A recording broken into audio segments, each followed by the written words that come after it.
9:30টার সময় একটা untoward incident ঘটেছে সাইডার পার এরিয়াত under 40 Cry PS.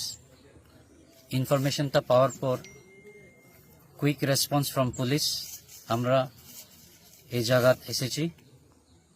SDPO, OC এবং আমি অ্যাডিশনাল এসপি আসার পরে আমরা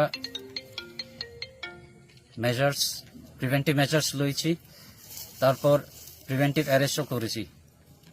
তারপরে SDM Kumarghat under section 163 BNSS লাগু করেছে এবং আমরা with other paramilitary forces, CRPF, Assam rifle এবং টিএসআর আমরা এখানে ভিজিল রাখছি।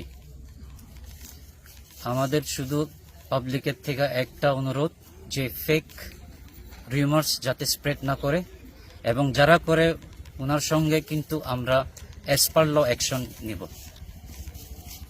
Thank you.